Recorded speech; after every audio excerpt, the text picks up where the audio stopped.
Good morning. I want to welcome everybody here to Denver, to Colorado. We're so excited to have so many of you here and to participate in all this learning and networking and sharing together.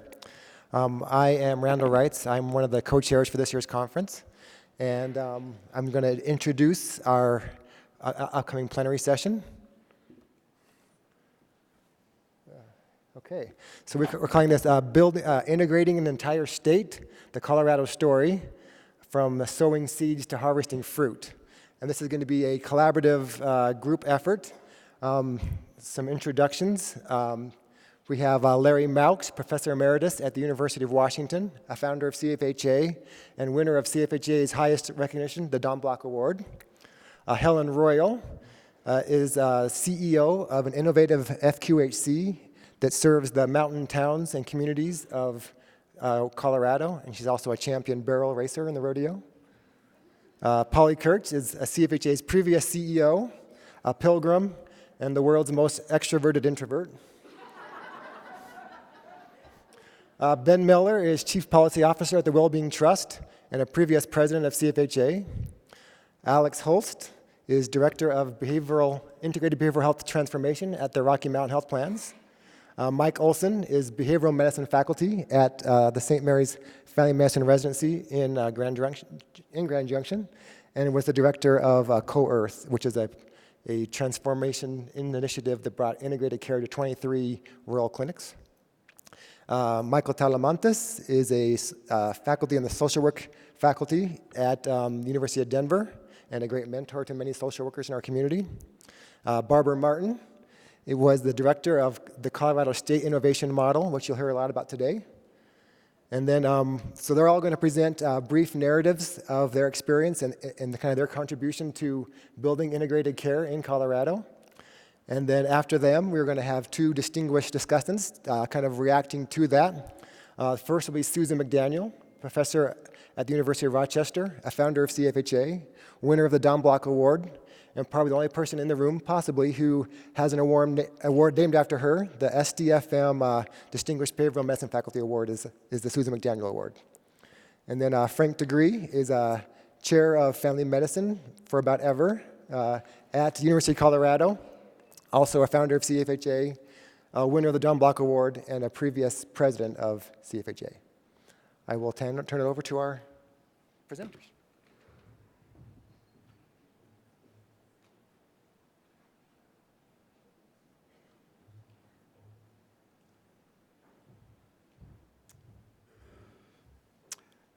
I'm Larry Mauch. I'm an educator from Washington State, who moved to Colorado for a year to set up and study an integrated clinic in a farming town in western Colorado.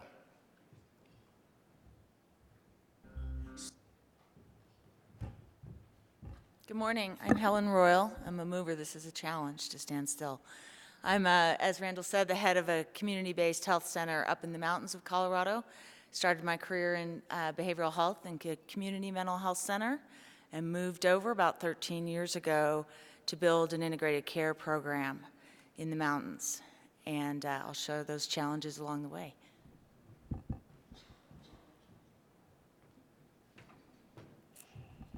Good morning. I'm Polly Kurtz. For 5 years, I was the executive director at CFHA. During this time, the organization was largely based out of Colorado, and this symbiotic relationship proved very productive for both the organization and the state.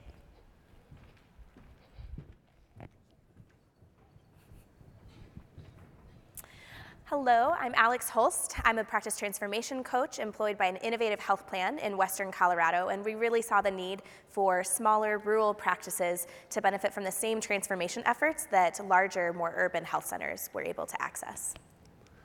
Good morning, I'm Mike Olson. My family medicine residency program partnered with Alex's insurance company and the University of Colorado to help provide practice transformation services to 23 rural clinics seeking to optimize integrated care and primary care. I'm Barbara Martin. I led a statewide integration effort that set the audacious goal of having 80% of Coloradans with primary care in an integrated setting. Good morning, I'm Michael Talamantes. I'm a clinical associate professor at the Graduate School of Social Work at the University of Denver and also a licensed clinical social worker, and I was the co-chair of the workforce work group for the state innovation model.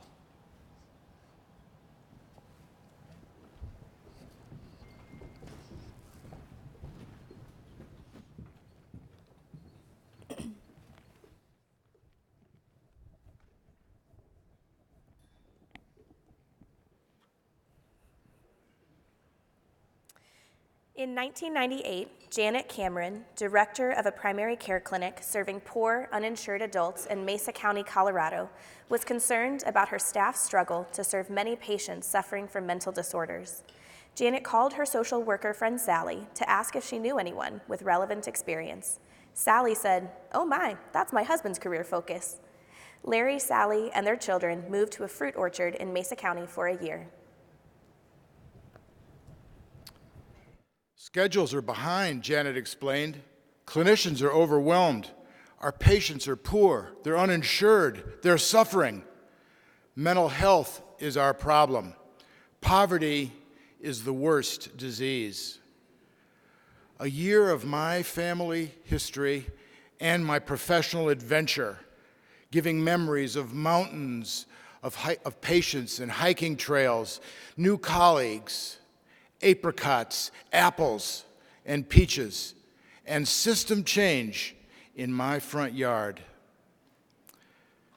Transformation lifts us up.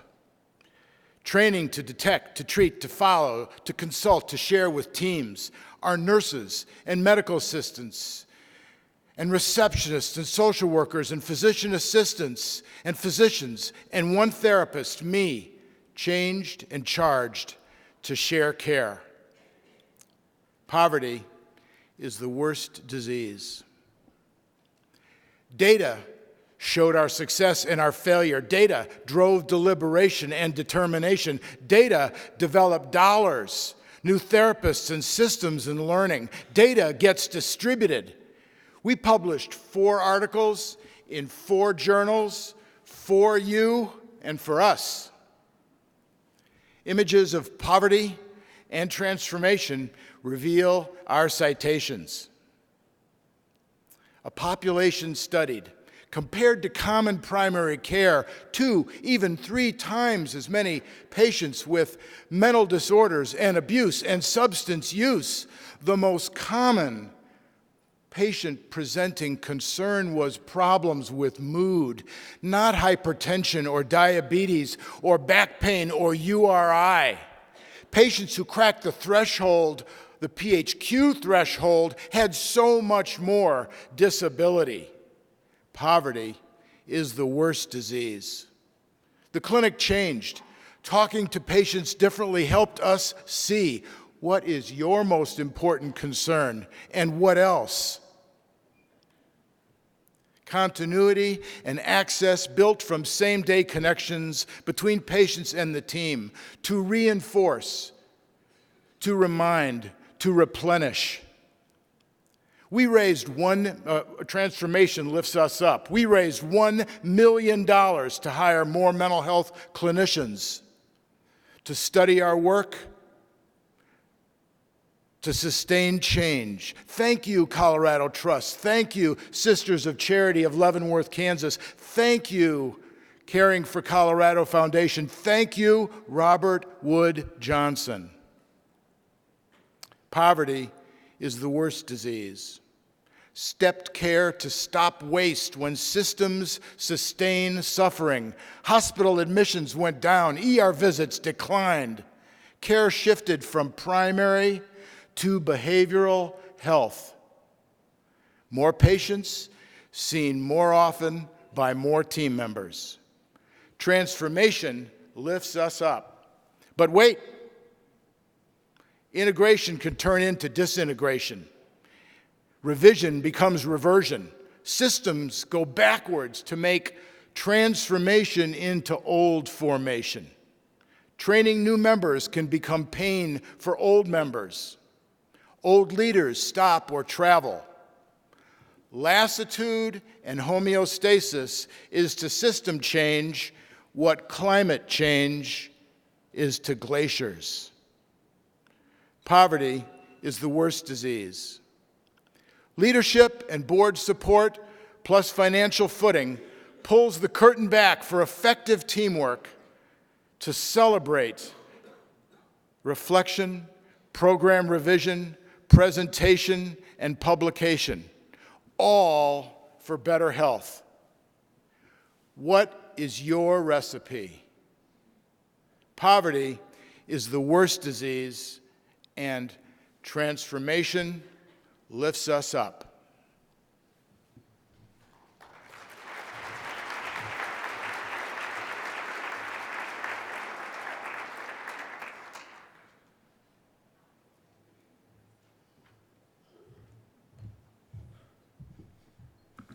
In 2004, 4 foundations in the state of Colorado came together to collaborate on an amazing, transforming project. Thank you, Colorado Health Foundation, Colorado Trust, Denver Foundation, Caring for Colorado. Thank you for having that vision to care for the people of this state. They commissioned a study that showed that, holy cow, mental health was a huge issue, and these issues were showing up in primary care. Substance use was showing up in primary care, and we needed to do something about it. So these foundations kept that amazing vision and collaborated on a project that lasted 5 years that funded 6 sites across the state to make that happen. That had never been done before, and that pioneering spirit was transferred to those communities that had that opportunity. I was fortunate to be in one of those communities and lead that project. As I mentioned earlier, I started in community mental health, and we moved to bring community mental health services into a primary care setting. That started with about 10 hours a week, and we said that's not enough. The patient said they needed more. We said, how are we gonna do that? Well, I don't know, but we gotta. So now we have 13 therapists in 4 schools, 2 in other counties. In our main site, we only have 8 medical providers, but we have 13 behavioral health providers and dental in all those sites as well, so it's fully integrated. We practice team-based care at all those sites. We also work side by side in our pods to provide those integrated services. There were challenges along the way, but patients always said this is what we need. And most recently, we added a medication-assisted treatment program. Our chief medical officer came to me and said, the patients need this. And I said, oh, holy cow, how are we gonna do that? And she said, I don't know, but they need it. So the how is not as important as the why. So keep that in mind. Keep that patient voice at the center of it all. I apologize to the teleprompter people. I'm not following anything I told you I would say. If you would please share the narrative. This is an intergenerational story of what integrated care can do for families, and I wanted to share that patient voice with you. Again, my apologies.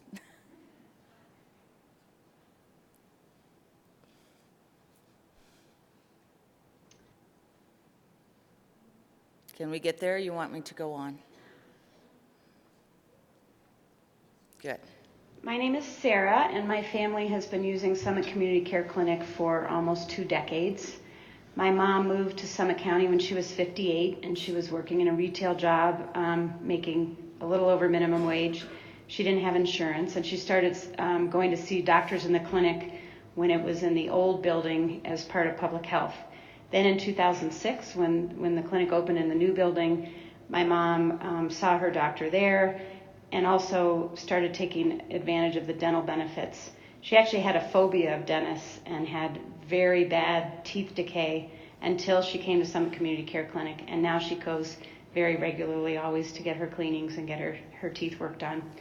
Then my sister moved to Summit County in about 2008. She was waiting tables and didn't have insurance, and so she would come to the clinic for her annual exam and birth control and colds and that type of thing. And then gradually, the rest of my family, as soon as the care clinic started taking insurance, also started using the clinic. So my husband has accessed the behavioral health services. My daughter has worked with the primary care providers to help with her behavioral health medications. They were also very instrumental when she had to be hospitalized for depression. So that support there has been pretty life-changing for all of us. And then my younger daughter has definitely taken advantage of the school-based health services. She has gotten her immunizations there. We've also been able to get our daughter's teeth cleaned, both of our daughters at the school-based health centers, which is a huge help to not have to leave work to go take them to the dentist. And the whole family uses the dental clinic on the 3rd floor now as well. So we are 3 generations of family that utilize all of the services at Summit Community Care Clinic, and we're very grateful for the team and the support that we get.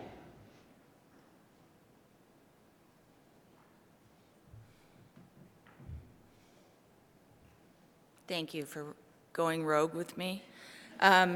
Integrated care really kind of is about going rogue, and it really is. So we have comment cards throughout our clinic for our patients to tell us what we're doing well and really what we're kind of sucking at. So this is our clinic right here.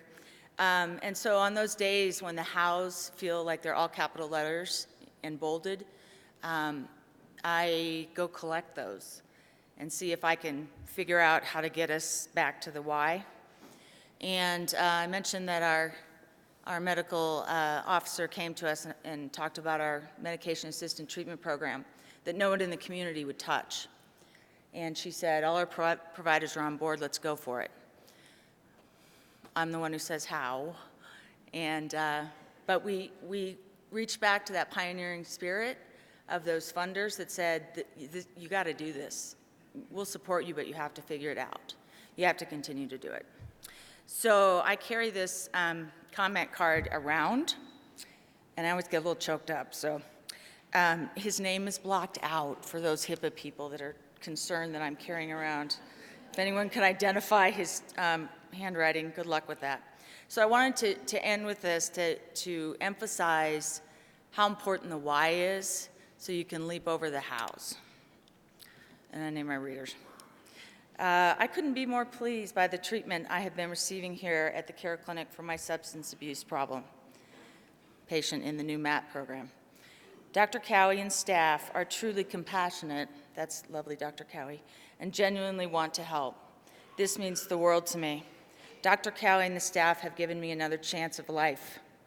I am truly grateful to be able to have such wonderful care at every step. I look forward to every appointment that I have and to continue to have my health and life progress for the better. Thank you for saving my life. Don't let the how keep you from the why.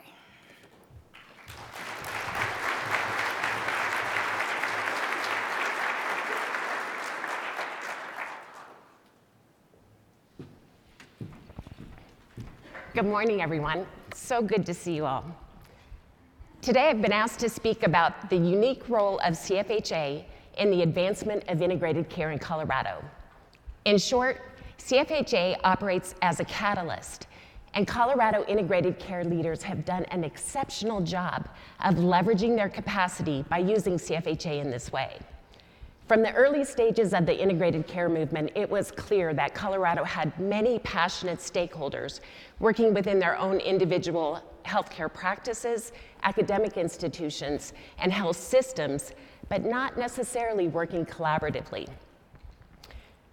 CFHA's role has been to bring these individuals and systems together for 2 purposes. Number 1, to convene and share insights related to their work, both challenges and successes. And number 2, to facilitate collaborative efforts designed to overcome barriers in practice, payment, and policy by leveraging the expertise of these systems. Practically speaking, this happened in a couple of ways. The CFHA conferences and policy summits that were held in 2008 and again in 2013 each uniquely brought together state and national players to set a theme, an agenda, and an action plan for the work that needed to be done in Colorado to advance the movement. Meanwhile, Colorado CFHA leaders built capacity within the organization itself. This infrastructure took the form of Dr. Randall Wrights as executive director, additional CFHA staffing with specific expertise, and eventually me. With the resources in place, CFHA became a catalyst, partnering with state players to act on the action plans set forth in the conferences and policy summits. 2 collaborative evaluative projects, Colorado PICS and SHAPE, both focused on removing barriers to access and on financial sustainability. These projects, as well as the remarkable efforts on the part of many, ultimately led to the Colorado State Innovation Model, or SIM project. So today, I'd like to dig a little deeper into this story of CFHA's catalytic role in Colorado. Before I begin, though, I'd like to give a big shout out to Dr. Paul Tomlinson. Without his amazing creativity and mentorship, the following would not be possible. And as you can tell from my nerves, I'm going to beg your indulgence for the following and possibly your forgiveness. Dr. Wrights, drop the beat.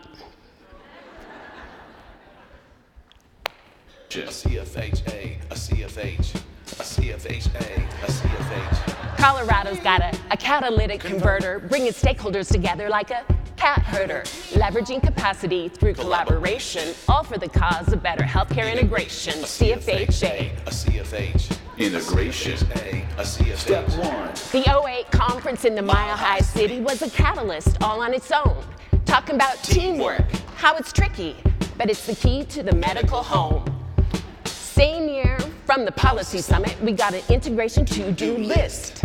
Find out what we're doing, who's doing it, and how much it costs. That was the gist. Step 2. Evolution, stronger leaders. Sustainability was in their sights. Removing barriers is what was needed. That's the work of Frank Degree and Randall Wrights. Colorado's got a catalytic converter, bringing stakeholders together like a cat herder, leveraging capacity through collaboration, all for the cause of better healthcare integration. A CFHA, a CFH. Integration. A CFH. Step 3. 2012 was all killer and no filler with the launch of a project called SHAPE, led by the amazing Dr. Ben Miller. It was focused on removing the restraints of a fee-for-service, a payment system with a new global payment structure. The SHAPE partners, they gave assistance to change the reimbursement culture. The very next year, in 2013, the mantra was disrupting status quo. At every level, it was a new theme, because it's what we gotta do to change and grow. Colorado's got a catalytic converter, bringing stakeholders together like a cat herder, leveraging capacity through collaboration, all for the cause of better healthcare integration. A CFHA, a CFH. Integration. A CFH. Step 5. From the old days up to the present, CFHA has been a threat and catalyst. Care advancement and improvements, they don't just come about by accident. Collaborating on people's healthcare used to be a little bit radical, but advocating for people's welfare means looking well beyond the physical. Colorado's got a catalytic converter, bringing stakeholders together like a cat herder, leveraging capacity through collaboration, all for the cause of better healthcare integration. CFHA, a CFH. CFHA, a CFH. Boom.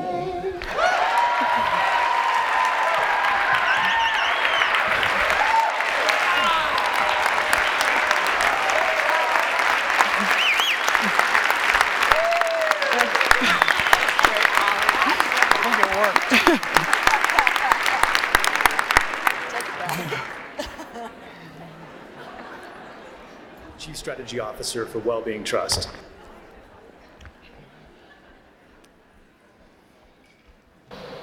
Academic medical centers often play a unique role in their community. Whether this be the provision of much-needed healthcare services, the training of future clinicians, or researching new ideas around health and healthcare, they're unique. Within these centers are departments. All are different, like unique tribes. They have different languages and different cultures, different ways of being. Fortunately for Colorado, the Department of Family Medicine, through its leadership and commitment, took an interest in mental health and an interest in community and ways to better integrate the two. Under the leadership of seasoned experts like Drs. Frank Degree and Larry Green, The department for years supported mental health through its internship program, ongoing advocacy efforts, all in service to better integration. There are two major efforts that the Department of Family Medicine helped lead or assist with that really need to be shared, as they became foundational for future state work in Colorado around integration. The first was called Advancing Care Together. From the beginning, this was about changing practice. For too long, care that was fragmented needed to be integrated, and Advancing Care Together, or ACT as we called it, set out to learn what integration looks like in the wild. Said a little bit differently, without protocolizing and overly prescribing what integration was or was not, what would primary care practices do when held accountable for mental health? The answer? Everything. The results from ACT were stunning and led to a variety of publications. We learned how much it costs to actually integrate care. We learned that no matter what type of model or protocol you use, that when you address depression through a team-based approach, people get better. And we learned the challenges of changing culture, things that did not happen overnight. We learned that failure was a precursor for success. Next, and somewhat of a fun fact, did you know that CFHA actually lived in the Department of Family Medicine for a time? Under the leadership of Kurtz, CFHA was there. And this led to all kinds of opportunities and unique collaborations that would have never happened had we not been able to work across the hall from one another, including a project that I'll talk about now with Rocky Mountain Health Plans called SHAPE. You see, Colorado's largest health foundation had found that they had put a substantial amount of money into investing in integration. And what they got from that were a lot of practices that were extremely excited about the concept, but weren't really able to sustain it. We put on a survey, we asked a lot of folks, what do you think needs to happen to better sustain care? And what we learned is that new payment models had to be brought forward. So who better to do it? CFHA. In partnership with CFHA and the Department of Family Medicine, we went to a payer, Rocky Mountain Health Plans, and we said, listen, we got a problem. We'd love to be able to see if there's something that we could work on together. We created a project called SHAPE, Sustaining Healthcare Across Integrated Primary Care Efforts. I know it's not a perfect acronym, but we academics, we love to try. SHAPE was all about what happens when you change the way that we pay for mental health and primary care. What does it lead to? What type of outcomes do you get? Do you see more people? Do you see less people? SHAPE was a game changer. Like a quiet whisper that turned to a great roar, we learned things that we had always wanted to learn around what financial models best supported the concept of the team, best supported integration. And we found that cost savings were substantial when you do it this way. Comparing practices operating under fee-for-service with those that receive a global budget, it literally changed the way that we thought about treating mental health care and primary care because we could pay for it differently.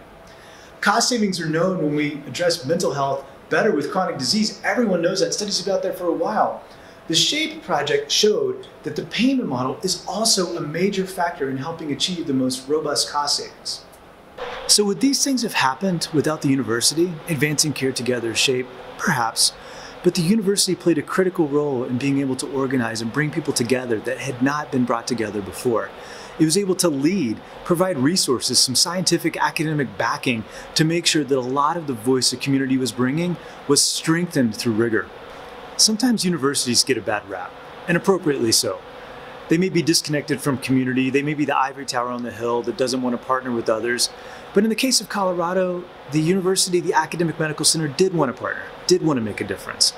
Through that joint leadership, we were able to come together and do something special to advance integration. This lasting relationship that was created will be ongoing. It continues today. From projects like Make Health Whole to We're Ready, there's a lot of stuff out there that Colorado and the Department of Family Medicine continues to do to support integration.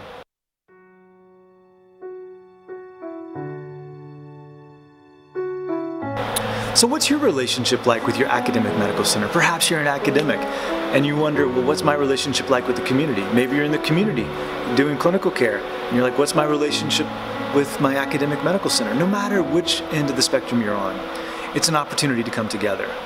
Divisions divide, and divided we will all fall. This is a propitious moment.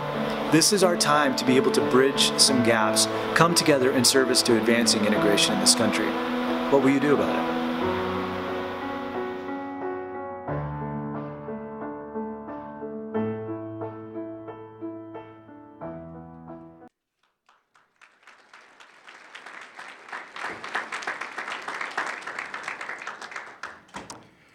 Our next story starts in 2014 at the Rocky Mountain Health Plan offices in Grand Junction in western Colorado, with a conversation between Dr. Mike Olson, behavioral medicine faculty at St. Mary's Family Medicine Residency, and Dr. Alex Holst, representing Lori Stevenson, administrator at Rocky Mountain Health Plans Insurance.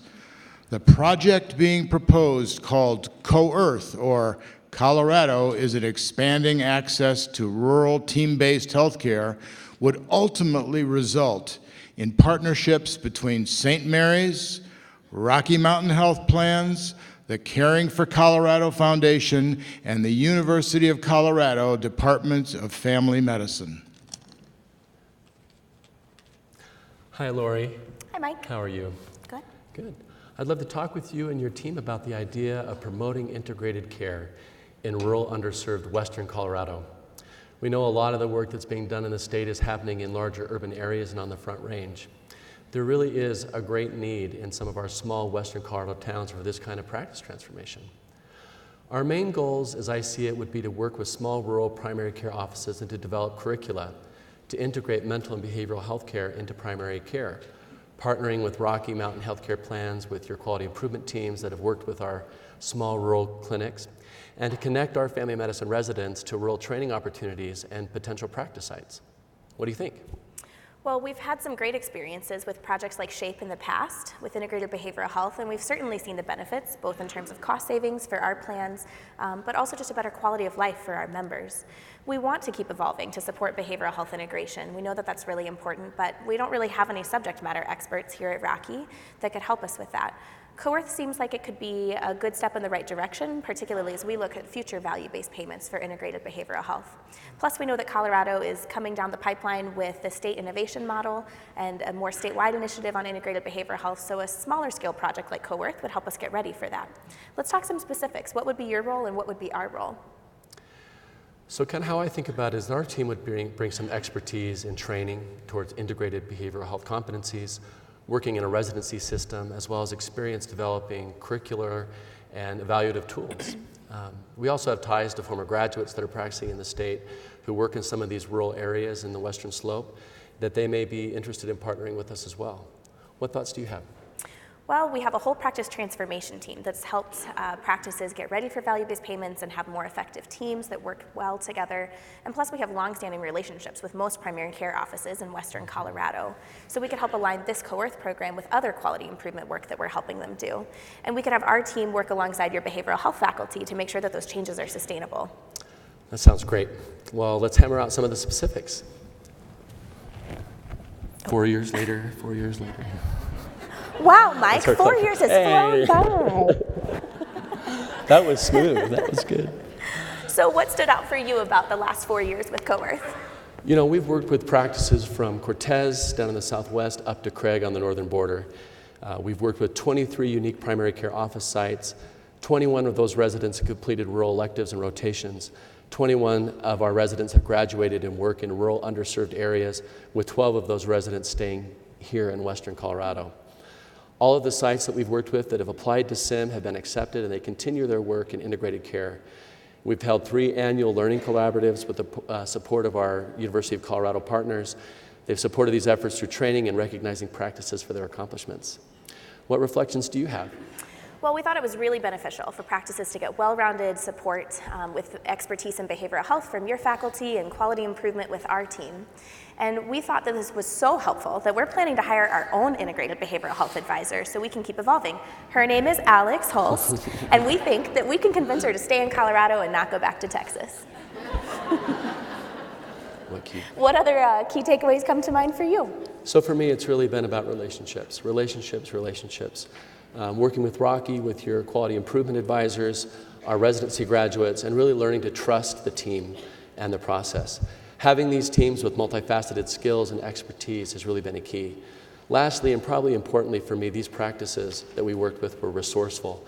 They were creative. They were able to leverage resources to do this work with little to no external support or funding. And that said, the payer environment is changing in the state and supporting more of this kind of work. How do you think Rocky will apply what we've learned in CoEarth to the future? Well, Coherent really helped us develop a deeper understanding of key functions of integrated care teams. And one factor that we're interested in looking at more in the future is how to find that right balance of autonomy for practices to choose what they want to work on and how to go about doing it, but also being accountable for the work that they do. With Coherent, it was really beneficial to have a loosely structured program so that practices didn't get overwhelmed by too many deliverables and structured data reporting. And this made sense given that they didn't get paid to participate in Coherent. In the future, as we look at programs like SIM that do have some payment attached, it would make sense for us to add in some more data reporting options to track that. So kind of in conclusion, it really does seem like there's a need and a desire for change in the system. And we've learned as we work together that when the right people partner together, great things can happen. Even without large infrastructure grants or direct financial support to practices to enact these changes. The need to redirect healthcare dollars and to build on the work of Coherent and the SIM project in the state with third-party payers remains a priority. Well, I look forward to continuing to collaborate and work together in the future with you. It's been a joy. All right, there we go.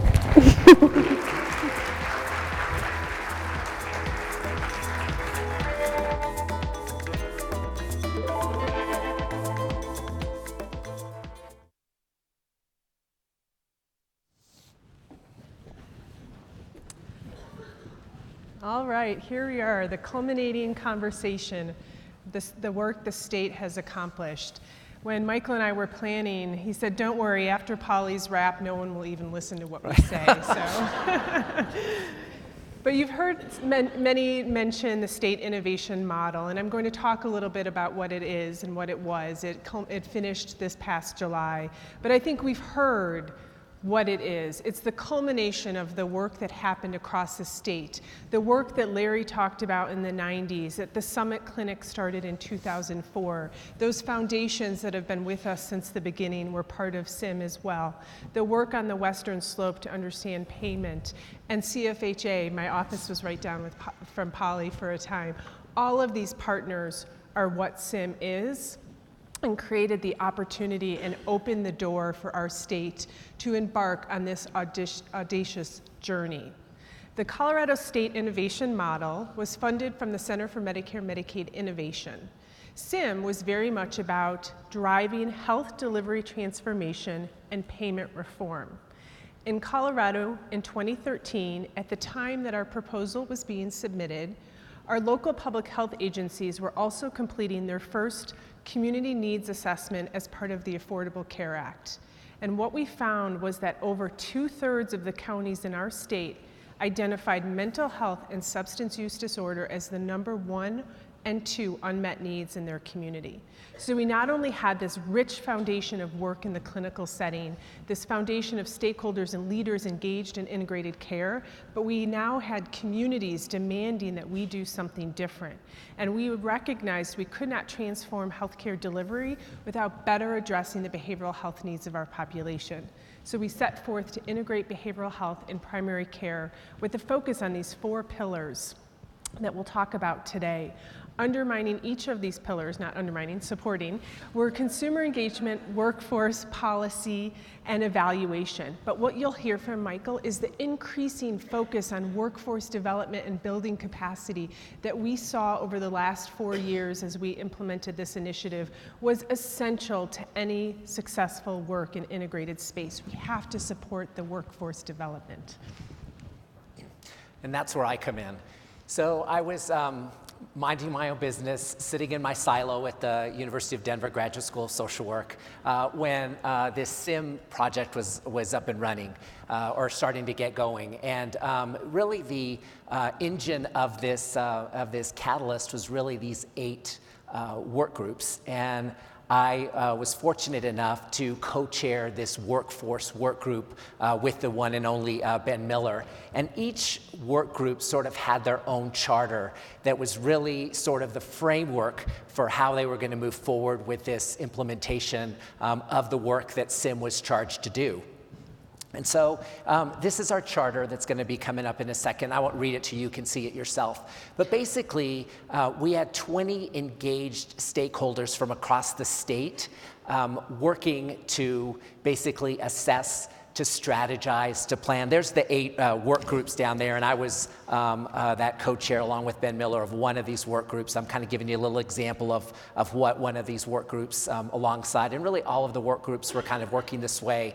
But basically, we met regularly to do this assessment, strategization, implementation of issues related to workforce. And this was around for the licensed clinical integrated workforce, for the unlicensed workforce, as well as for pipeline and workforce development sort of work. So schematically, the workforce was this thread that sort of linked all of the other work groups together as we needed the workforce to keep moving forward, to keep SIM moving forward as well. And we really felt like we were really that glue that held it all together. Yes, we've gone rogue as well. So sorry, teleprompter. But as Michael said, the structure of SIM, how we implemented our work across those 4 pillars, and you saw briefly the funding and where it was distributed, but how we got this work done was this structure of work groups across the state, 150 engaged stakeholders, leaders, behavioral health providers, community partners that kept us true to our proposal and our goals of what we sought to achieve, and allowed us and enabled us to course correct when we were veering off course. And so that structure was where I would turn as the director of this initiative and work with our partners, and nothing went without a check from these work groups. And so the workforce work group emerged as one of those primary opportunities. So that was wonderful. Now I'm going to turn a little bit to the elements of innovation, and I will mention if anyone has ever worked with federal funding restrictions and state procurement restrictions, you know that it's hard to be innovative within those realms, but that's very much what we had to do. We had to move these state or these federally funded dollars through and across the state to community partners, to practices, to coaches, to get this work done. And so that was a lot of the space I inhabited, was how do we get through procurement and some of these barriers to get the funding and resources. We worked with over 25% of primary care practices, and we provided significant resources and supports as outlined in this slide here. We're kind of back on track here. Practice facilitation, health information technology support. We started building some business consultation supports, recognizing that practices needed not only to understand how to integrate care, what systems to put in place, how to develop partnerships with behavioral health providers, but they needed to understand the business case. If they were going to be successful in a SHAPE or with a payer, they needed to understand how they could negotiate those contracts. And then lastly, the partnership with the payers. We had 7 public and private payers participating as part of SIM, supporting and recognizing the work that practices were doing, trying to alleviate some of the administrative burdens, credentialing, network adequacy, some of these challenges that you all live and breathe every day. We are trying to dig into that through some of this work. You can go to the next slide. So I wanted to share with you what the 4 largest outcomes and deliverables were from our workforce work group.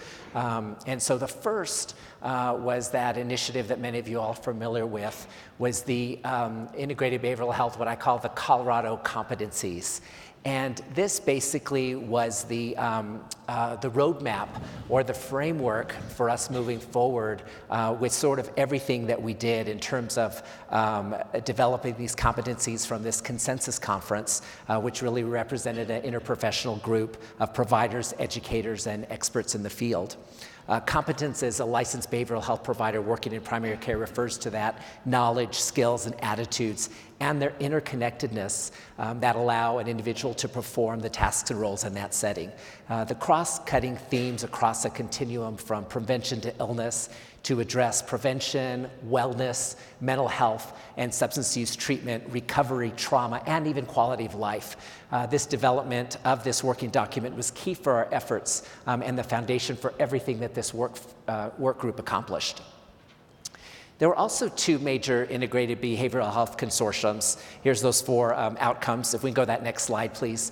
2 major integrated, there's the competencies that you all have seen that have been published before. Here's a picture of the couple of the consortiums that were held at the University of Denver, really to engage these stakeholders across the state in discussing barriers and best practices for integrated behavioral health. We had presentations, small group discussions around some of these topics, and even been a lot of opportunity to express frustrations around workforce issues, as well as other barriers, which are all connected to efforts, even such as payment reform. These networking efforts were really essential in our state to bridge each of us and our efforts, and to acquaint each of us with each other's work.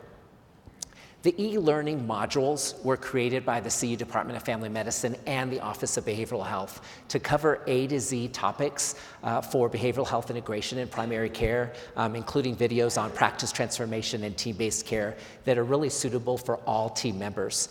These modules culminated in several hundred participants across the state earning an integrated behavioral health certificate of completion for completing a bundle of these e-learning modules.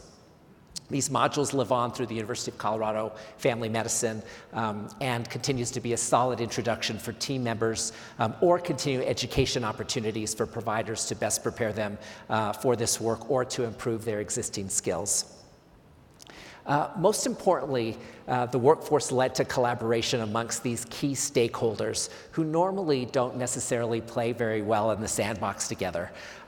For the Office of Behavioral Health, the Colorado Department of Public Health and Environment, the University of Colorado's Department of Family Medicine, and the Graduate School of Social Work to sit together at the same table with equal voice, which is what's key to this, where we share ideas about how to move this forward. These partnerships continue today as it was really something truly to behold in terms of these organizations and these voices getting together to do this work. And I think it cannot be stated enough that workforce, Michael mentioned the provider education and training, and that's where we started in the beginning with our proposal, thinking, yeah, that's what we're going to do around workforce. But the development of the competencies, the consortium, learning from behavioral health providers and primary care team members became the rate limiting step in the success of integration. If we don't have care teams that are meeting together, that understand the value that each culture of behavioral health and primary care is bringing to the table, if they don't have a chance to build those relationships, then integration won't happen. It won't be successful. Patients won't realize the outcomes they can. And so despite all of the work we did, we increasingly became aware of this need to better address the workforce and support what you all are doing every day. So how are we going to measure success? What did we learn? Did we measure the right things? I still ask myself that question because we identified our metrics back in 2013 when our proposal was submitted. What outcomes can you expect at the clinic and population level as you start to integrate behavioral health? What about different models of integration? Let's be honest, the payment models, the workforce availability still require that integration looks different depending on those factors. So how do we move towards that goal of fully integrated care, recognizing that we need to be sustainable? Because of the variation in integration and payment models, we had to be careful with comparing apples and oranges. We also had 3 different cohorts for SIM that implemented their work at different times, so we didn't always have baseline and comparison data, especially for our 3rd cohort of practices. Lastly, a lot of our measures related to behavioral health integration were process measures such as behavioral or depression screening. So how do we get to those outcomes? And I think you all are the leaders that can help make sure. What will we achieve when we integrate care? How will we measure that? How do we communicate that to policy leaders? So this next slide this is very preliminary data at the time that SIM ended. There is a full final report as well as a state and federal evaluation that will have full data. But I just wanted to pull, as I was running out the door of SIM, I pulled a couple of slides so I'd have it available. And what we saw was that in SIM participating cohorts 1 and 2 practices, there's overall 2% reduction in ED utilization between 2015 and 2017. And for cohort 2 practices that were supported by Medicaid as one of their payers, they saw a 4% reduction, which is not insignificant and something that definitely needs to be noted. Next slide. We saw you can go back, 4.8% reduction in readmission for individuals that were hospitalized for a mental health condition at 30 days. Interestingly, what we did not see is an increase in follow-up with the behavioral health providers 30 days after hospitalization. But I think we can all understand some of the limitations of that measure because it relies on claims-based measures and may not capture that service that's actually being provided. So it just behooves us to think about, okay, how are we capturing the data that shows our value? And then the next slide. We did see, it's not surprising, there's been increased cost of care across the country for the last several years. And while we saw an increase in our SIM participating practices, that increase was lower than the national average. So overall, these are trends that we were happy to see. They are within a complex healthcare environment. SIM was not implemented in a vacuum, so we take these measures as indications of the right direction. I think I have one more slide and then pass it. And lastly, you can't measure the impact that our leaders across the state felt that SIM had. These are payers, public health professionals, health information technology individuals, and consumers. They came together in a fireside chat last spring to say, yes, this work matters and we will continue it. We are committed. The foundation has been laid. And that's immeasurable, the value of the work that's happened over the last 20 years and what's happened here with SIM. So I have to say, as I'm listening to Barbara talk a little bit about this, she did an amazing job as a leader, pulling all of these forces together. I'm surprised that she doesn't have more gray hairs on her head. This is really such a large project, and she was always so supportive of each of the work groups and everything that we were doing, and was always there to support us in our questions and our needs for this. And so the final outcome of the workforce work group was the Graduate School of Social Work receiving 2 large HRSA behavioral health workforce training grants. And even though the University of Denver was the recipient of the grant, I really feel like it was the entire community that helped contribute to this basically stipend program to incentivize MSW students to get into integrated behavioral health. And so we couldn't have done it without many members here of Colorado who were part of our advisory board, who helped write us letters of support, and most importantly, who accepted MSW students into their organizations to learn the craft of integrated behavioral health. And so here's a picture here of celebrating a couple of our graduates here. It's really this connection of mentors, preceptors, students, new graduates that are forming this new generation of behavioral health providers who will grow up in Colorado in this sort of post-SIM era where we take a lot of things for granted now, but I think they got to see this during their training program. On this picture here on the left side, celebrating 2 graduates from our rural MSW program in Glenwood Springs, Colorado. As Larry mentioned earlier, when he first came to Colorado and was working at this Marillac clinic in Grand Junction, Stephen completed 600 hours of his MSW internship in that same Marillac clinic that Larry talked about, really going full circle of this passing this torch to this new generation. On our right is another picture of our students and team members of the HRSA Grant Stipend Program. But it's really creating these learning and mentorship opportunities were the goals of the program, and we really feel like we were able to accomplish that. Here's a quote from Stephen talking about those mentors that he had along the way, Randall Wrights being one of those that really helped guide him towards this career that he has in integrated behavioral health. And what's exciting about it is, as he earned his MSW in June, now he's a full-time integrated behavioral health provider in that same Marillac clinic. So it's really kind of paying it forward in terms of the work that he's doing. And so I'd like to end with this quote. Many of you are familiar with Parker Palmer, an activist, writer, author, and Polly did her song, I'm not going to dance here, but Parker Palmer talks about this metaphor between these mentors and apprentices and this dance, right? And it's really getting these mentors out on the dance floor with the apprentices, right?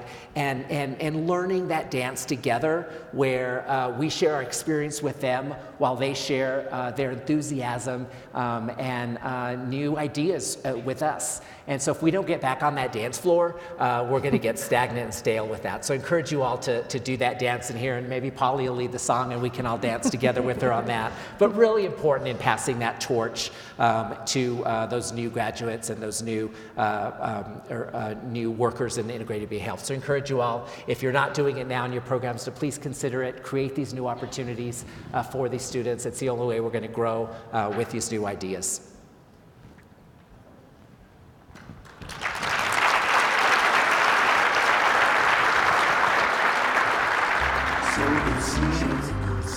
Everybody, so good seeing everybody on the mountain, down in the valley. You're gonna reap just what you sow.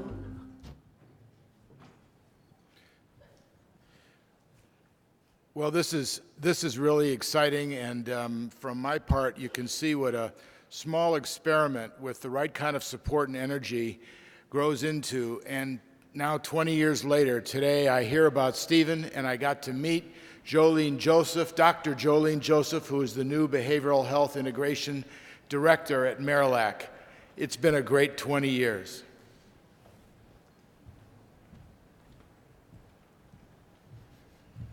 I'm all recharged up again. Summit County was the beneficiary of some very innovative, visionary foundation that benefited our whole communities, and that's spreading to other communities in our area. I hope that keeps spreading across the country.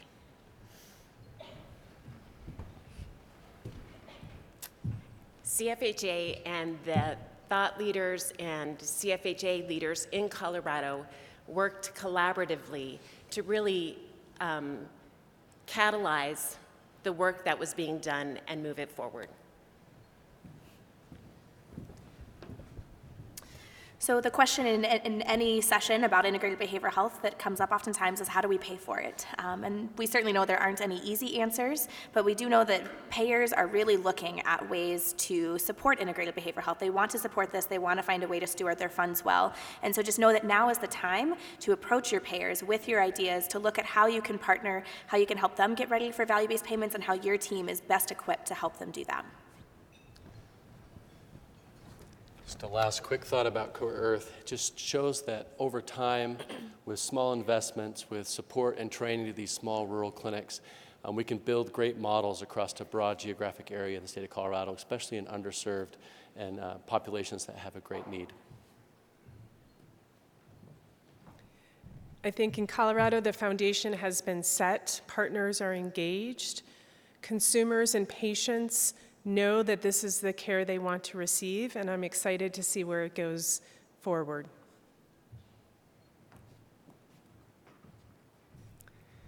It's all about collaboration and acknowledging our similarities and differences so we can create that workforce who can really attend to the issues that we're most concerned about, and also that piece around creating a diverse workforce too, to really reach out to all communities who come to get integrated health care from the facilities that we represent. We still have a lot more work to do, but we're really pleased with our efforts and outcomes to date. Thank you.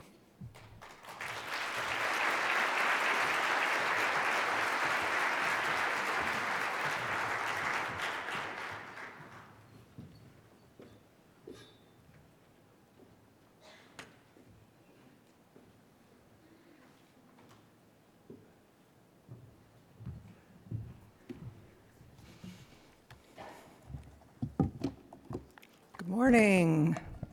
Wasn't that amazing?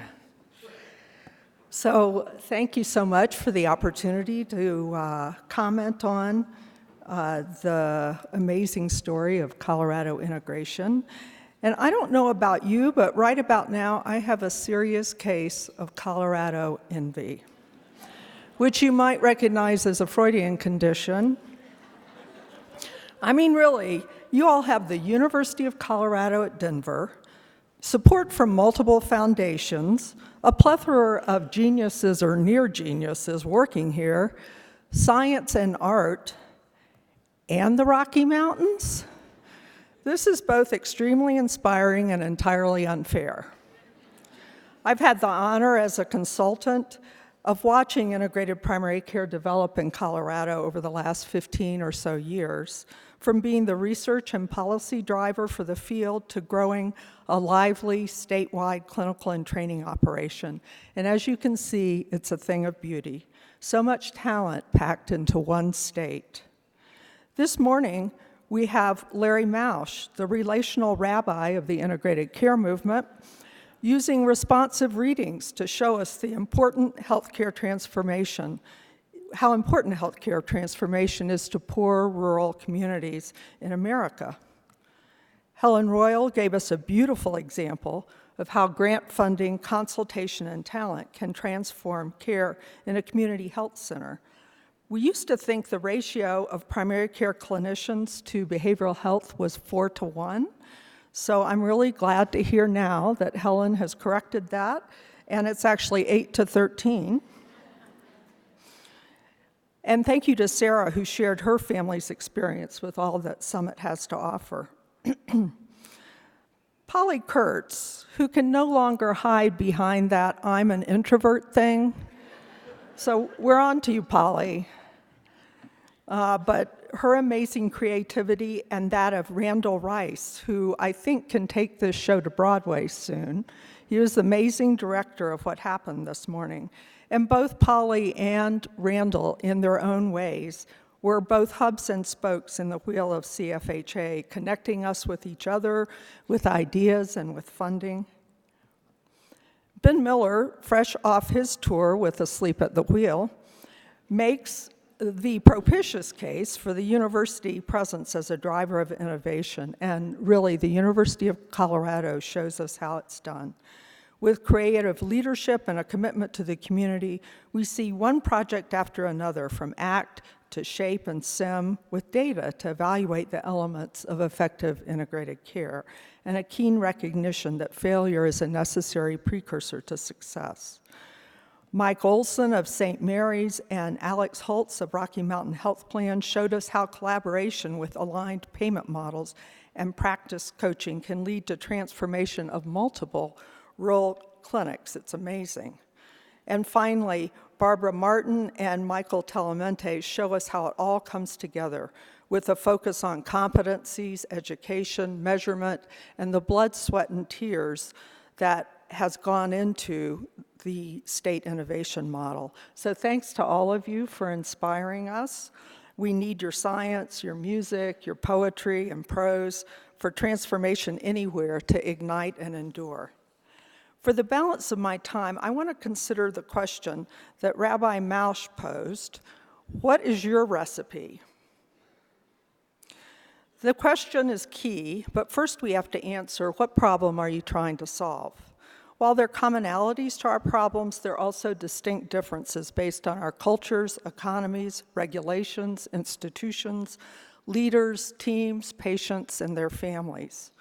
Joseph Heinrich, an aerospace engineer turned anthropologist, in The Secret of Our Success, said humans have prevailed because we're a cultural species, that we learn from each other over generations and have a complex toolkit of practices and techniques that individuals relying on their own ingenuity and personal experience could not get anywhere close to figuring out over their lifetime. So we're adaptive learners, and our culture evolves, often invisibly, with selective attention and learning biases shaping what we pay attention to, remember, and pass on.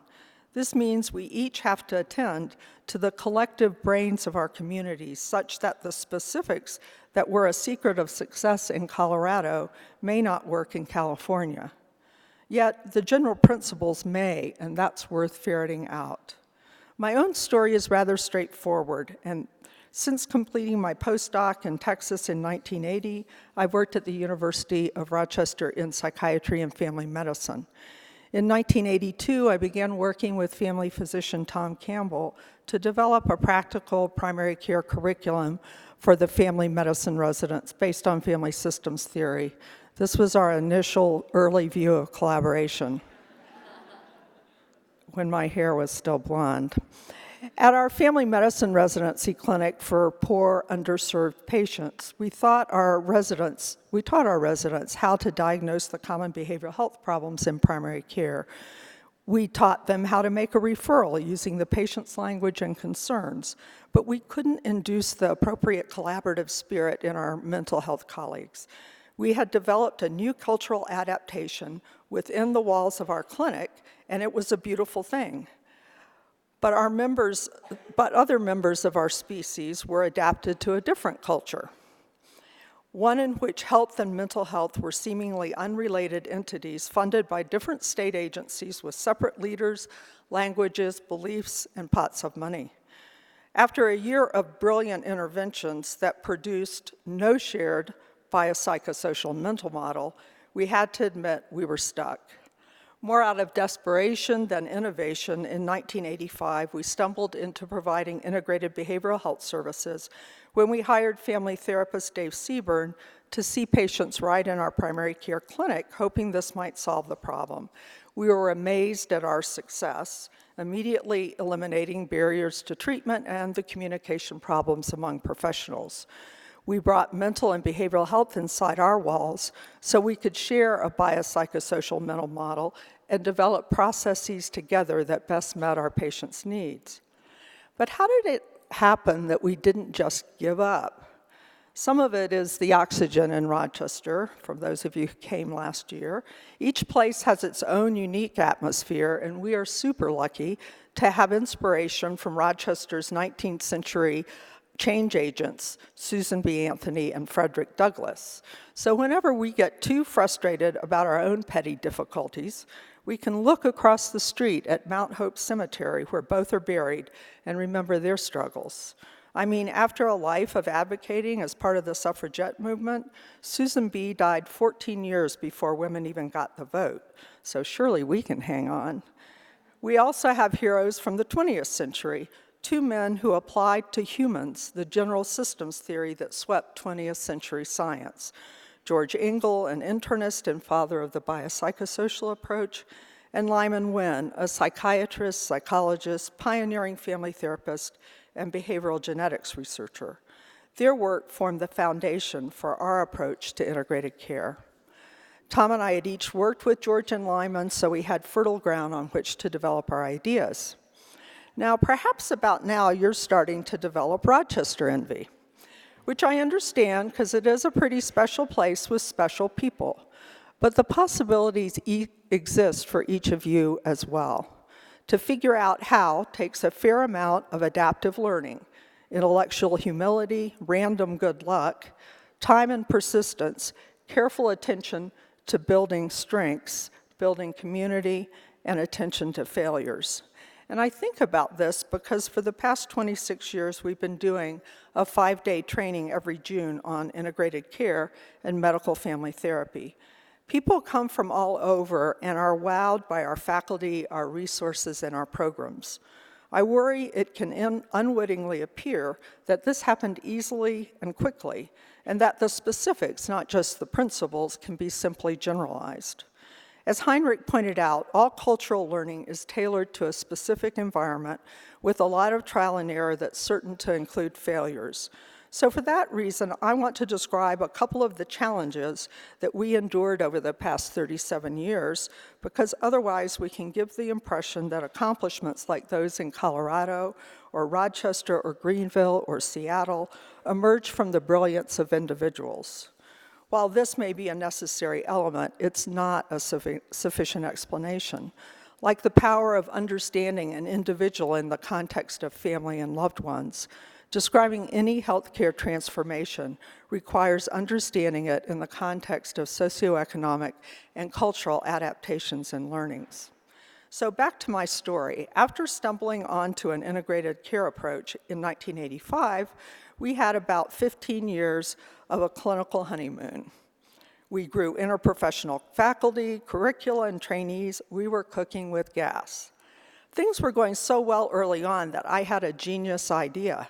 Why don't we spread this to other primary care departments? My family therapy colleagues in psychiatry wanted to expand the work. So how about pediatrics? I know somebody on the faculty at the largest community hospital in town, my husband. He was a fan of integrated care. This should be a no-brainer. Do you know how long it took me to integrate behavioral health into pediatrics at Rochester General with what looked to be the most friendly of circumstances? 10 years. It didn't happen until the chief changed from one nice but traditional pediatrician to somebody who was younger, more innovative, and had the good sense back then to make my husband the associate chief. There was another barrier related to some nasty interprofessional competition within our mental health colleagues, but that was relatively short-lived there. And since then, we've had 3 psychology faculty and 2 postdocs working with their pediatric faculty and residents. Each year, our postdocs say they can't believe how welcoming the place is to integrated care. Similarly, you can read the 2 articles in academic medicine about the great outcomes of this integration, but the 10 years it took to get to square one would be invisible. You could say it took a combination of commitment to the idea, luck, leadership, and timing. Or as Eartha Kitt said, it takes a strong streak of stubbornness and persistence in the face of failure. Anna Louise Keating is a PhD in English at Texas Women's University. Dr. Keating talks about the status quo stories, foundational beliefs about the world that are so deeply embedded that we treat them as permanent, self-fulfilling, even mind-numbing. We don't try to change because we assume that change is impossible. Oppositional status quo stories are those in which the norms and values prime us for conflict. Post-oppositionality, on the other hand, is a belief in our profound interrelatedness, an acknowledgement of contradiction and intellectual humility, meaning an open-minded, flexible approach to thinking that acknowledges limitations, uncertainty, and the inevitability of error. It requires moving from a me to we consciousness, from a binary to an inclusive worldview, from either or to both and solutions. It brings to mind F. Scott Fitzgerald's test of first-rate intelligence, which is the ability to hold 2 opposing ideas at the same time and still retain the ability to function. With that as background, I want to tell one more story about the struggle because it too wouldn't be evident to anyone visiting Rochester now. It's a story about how the status quo reared its ugly head 15 years after we had an integrated primary care clinic in family medicine. This is a story about the economics of integrated care, a challenge we still face in New York, where we have a segregated Department of Health, an Office of Mental Health, and an Office of Alcoholism and Substance Abuse Services, each of which has its own regulations and separate pots of money to support services. Tom and I avoided all the regulatory and payment problems from 1985 to 2000 because there weren't any regulations for integrated care. So we did what made sense. We billed out collaborative behavioral health as part of bundled primary care billing. Then one fateful day, we got a call from the head of the billing office saying they refused to bill for us anymore. And at first we thought, since it made no sense, that we could fix it. Within several months, we realized our innovation wasn't powerful enough to go up against the traditional paradigm of state regulations when they got tighter. Long story short, we had to shut down seeing Medicaid patients for 3 long years until we were able to fashion a new approach to billing with the help of psychiatry. Fast forward another 15 years, which is a benefit of staying in one place and being able to witness what was viewed as radical innovation, like primary care integration, become the focus of dissemination by the very state that earlier threatened to shut it down. 5 years ago, we got $560 million of DSRIP money to transform Medicaid care in our region, a large part of which was to integrate primary care. Zipporah Rosenberg has been at the forefront of this regional implementation, as well as the effort to integrate primary care launched by our Accountable Care organization. Meanwhile, Laura DiCaprio has been busy with our efforts on integrated specialty care. So we've had a long period of cultural adaptation with beliefs, motivations, and practices specifically adapted to our particular environment. Returning to Larry's question, people have different recipes for dishes whose ingredients are specific to their habitats. And no matter how hard I try to imagine it, Rochester does not have the Rockies. But we do have the Finger Lakes, and people who know how to withstand severe winters. No question we can learn from each other, but we must return inspired to our own communities to see what we can uniquely fashion for ourselves and our people. As Martin Luther King said, we can begin to develop ways that we can work together towards the liberation of the poor throughout the world. Meanwhile, thank you to our colleagues from Colorado for shining the light and paving the way for the rest of us.